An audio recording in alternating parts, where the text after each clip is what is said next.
Hi everyone, and welcome to the FPC report. Today we're going to be talking a little bit about AP and dual enrollment offerings here at Spring-Ford. First, we're going to get started talking to Mrs. Sussman, our resident expert on APs. So Mrs. Sussman, why do you think a student should take an AP course? I think students should take AP courses to gain the edge in college prep work and learn skills that help you succeed in college. It also does help you stand out in the college admissions process. It helps students also challenge and broaden their intellectual horizons, and then they get to explore different areas of interest that maybe they hadn't thought of before. Great. And what types of courses do we offer here at Spring-Ford? Well, Spring-Ford actually offers 26 different courses. Wow. And we are adding another one next year, which is our AP Studio Art in 3D design. So can anybody take an AP course, or are there certain prerequisites? There are some prerequisites, but we do make the suggestion that students talk to their school counselors to see what is required of them before they sign up for taking an AP course. And I did hear there's some sort of fee. Is it for the class or is it for the exam? It's actually for the exam. It is $94 per AP exam, except AP seminar is $142.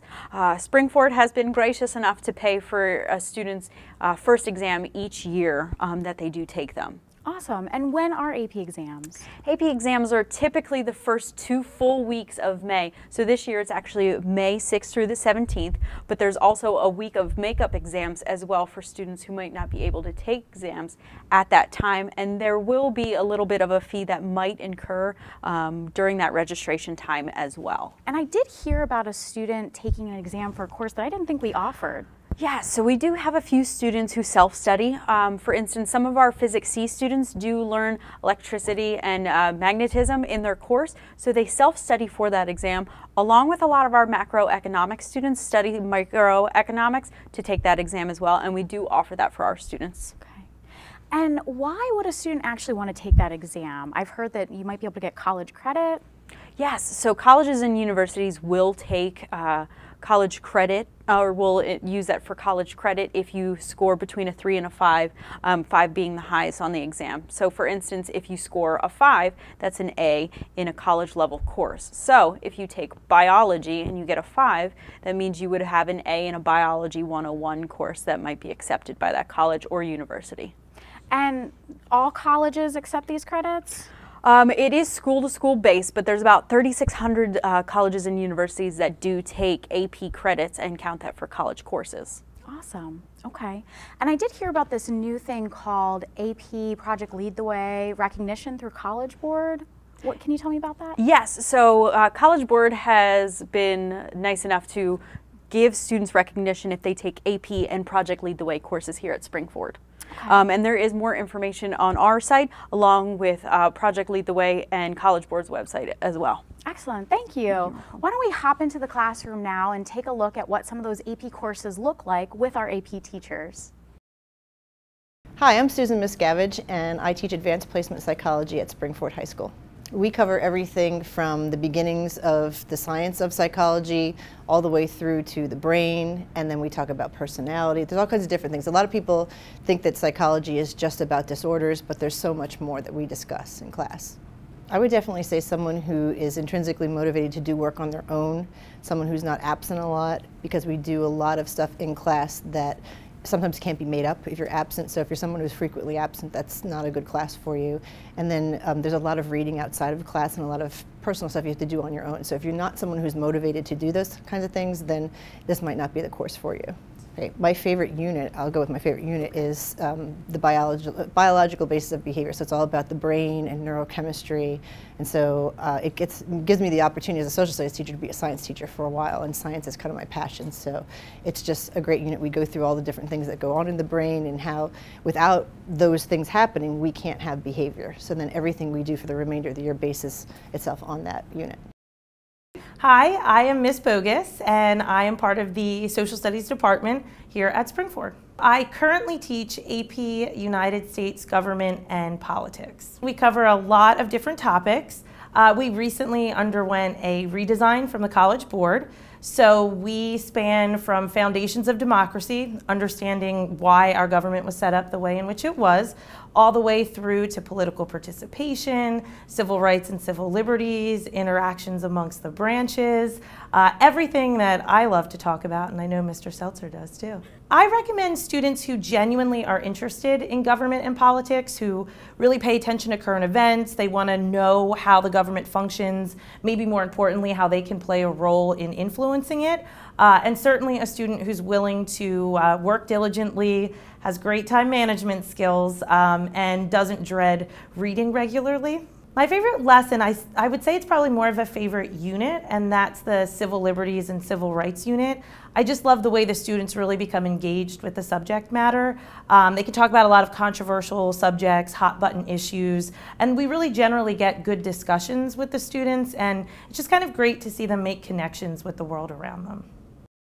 My name is George Desko, and I teach AP Physics 1. We cover content that you would find in first semester college level physics without calculus. Motion, forces, work and energy, momentum, circular motion and planetary motion, rotational motion, oscillating springs, oscillating pendulums, waves and sound, and then we conclude with direct current electricity. Students who have taken honors level science courses already, honors level math courses, students who are academically motivated, and students who aren't afraid to change the way they think about the world around them. I tell my students that I enjoy all of the units, but I have to say that electricity is probably my most favorite toward the end because that's right near the AP Physics 1 exam. I'm Jen Farishon, and I teach English. I teach Advanced Placement, English, Language, and Composition. I'm Becky Barnett, and I also teach the same thing, AP English, Language, and Composition. So students learn about the elements of effective rhetoric, and they learn skill of argumentation. They learn how to speak and write effectively. They learn research skills as well. Sorry, took a little pause on that, but the course is designed to prepare them for writing across the curriculum. So it's not just for an English class. We typically describe our class as sort of a current events meets writing type of course. Mm-hmm. It's not solely concentrated. And in fact, we don't do a lot of literature or literary analysis. Our focus, while we do have some analytical parts and components of the course, we do a lot with preparing them to look at speeches and whether they're political or social, whatever it might be, just looking at how others use language, how they craft their arguments, and of course that skill is reflected in our students' writing. Students who are self-motivated, who will self-advocate and ask for help when they need it. The students should be focused on learning. This is not a course to take just to earn good grades. We want to see students who make progress, which is appropriate, and we want to help them be successful for themselves. We also want students who can navigate through mature topics. We do a lot of working with controversial issues and mature topics, socially, politically, etc. And we want our students to feel comfortable and confident in those environments as well. Yeah. I mean, one of the aims is civil discourse. And so we want our students to recognize that they can learn how to respectfully disagree and express their thoughts and opinions in a productive, constructive way. Mm-hmm. I personally love having students take a look at the concept of education. You know, is it something that just happens within a classroom, within a school, or is it a lifelong process? Hopefully we're developing lifelong learners here in Springford. And so getting students to think about their own education, the process of education, that's kind of neat to see for me. Mm-hmm. As well as the education unit, I also love what we do with advertising and encourages our students to look at image as text as well, which is we feel is a fair component of navigating through bias and such. And I think students do a terrific job of understanding those elements and how we see image as text as well. Welcome back. Thank you to all of our AP teachers who participated in our interviews to learn more about their courses. What we're now going to talk about is dual enrollment, and we are going to do that with Mrs. Benner here. You might know her as Miss Falco previously, but she's going to talk to us more about dual enrollment. Yeah, how exciting. I know. So why should a student consider taking a dual enrollment course? What's really nice about taking a dual enrollment course is that you get the experience of taking a college class while still in high school. So it's really kind of a comfortable setting for a student to be introduced to that level of work. You may also be able to save some money by getting some college course credit while you're still in high school as well. Are dual enrollment courses transferable to all colleges? Well, it depends on the college. So usually you can find on the college's websites, or you can talk to the college's admission offices to see if those credits would transfer. But the courses that we offer here at Springford are general studies courses, so typically they do transfer to colleges, but it's important to do your homework on that. Okay. Do you have to pay for the dual enrollment courses? Yes, and it depends on which option of dual enrollment course you choose. So for instance, for our Arcadia courses are $150, and then they are $150 per credit. So they're 3 credit courses, so you're looking at paying $450 for those courses. And then our Monco courses that are here at Springford are only $191 for 4 credit courses, which are great.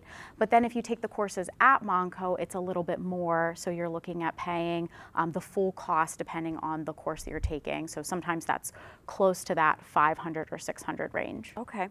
Does Springford ever offer any scholarships or financial aid for dual enrollment students? Unfortunately, we do not offer any scholarships or financial aid, so students will have to pay the full cost. What I will say though is that students who are worried about paying for those courses sometimes enroll in a payment plan to make it a little easier to pay for those courses. Great. Can you tell me about the courses offered through Arcadia? Sure. So Arcadia has this great international studies course that's offered in the fall. And that course, they actually send a professor out to Springford to teach that program to the students. So they're really getting a taste for what things are like in other cultures. And the students have an opportunity to possibly qualify for some study abroad through Arcadia if they take certain courses in order to do that. There's also a public health course that's offered in the spring. There's typically a field trip involved with that course as well, so it depends on the year. But again, that course, they do send a professor out to Springford to teach our students here at Springford, which is very cool. What would students have to do to be registered for the course at Arcadia? The Arcadia course, they are still using a paper form. So at the end of the year, after you're completely registered through Springford for that course, you will have to fill out an application for the Arcadia course for Arcadia to register you. So I will be calling you down to the Future Planning Center, and you'll get a form that you'll have to fill out and have your parents sign and return. Okay. Can you tell me more about the courses that are offered through RIT? Sure. So we don't actually offer courses through RIT, so that's a little bit of a misconception. Okay. But our Project Lead the Way courses, if you take any of our Intro to Engineering courses and you score a certain score on the exam at the end, you can qualify for RIT credit, and you'll actually get an RIT transcript that says that you took that course, which is pretty cool. So you can usually transfer those credits to most colleges as well. Can you tell me more about the options with Montgomery County Community College? Because I know that is a big program with some of our students. That is our biggest dual enrollment program here at Springford. So we have a couple different options for our students.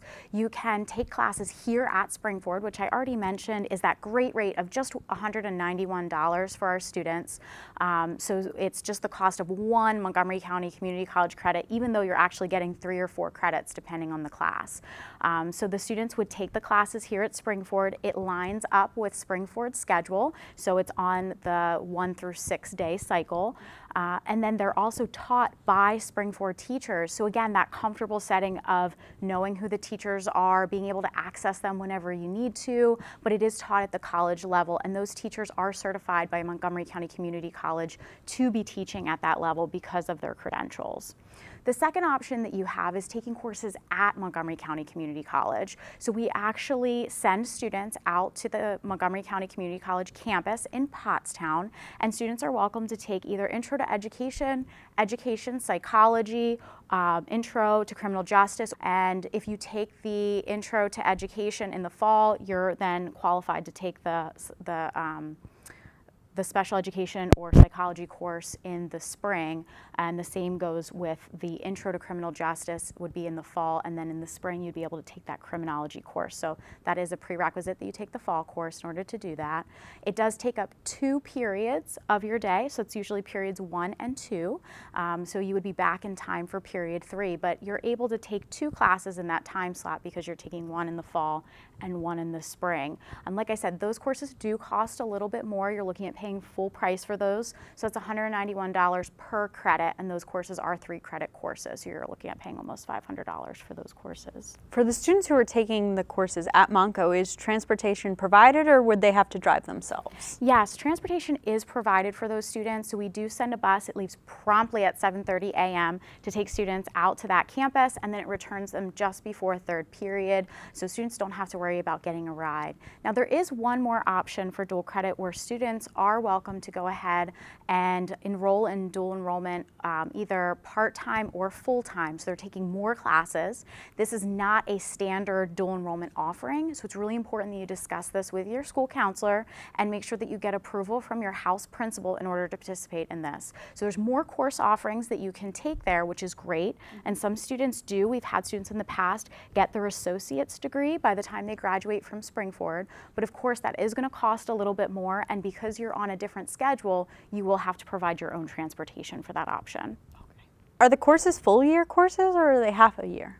They are half year, so that's a great question. A lot of people get confused about the way that works. You won't know for the Springford classes that you take here that are Monco courses if you're taking them in the spring or if you're taking them in the fall. You'll find that out once your schedule is solidified for the fall, but they are half year courses. So what's nice is if you are taking it period 1, let's say, you could take 1 dual credit class period 1 in the fall and then take a completely different class in the spring. So it's nice to have that flexibility. Going off of that, how often do they meet?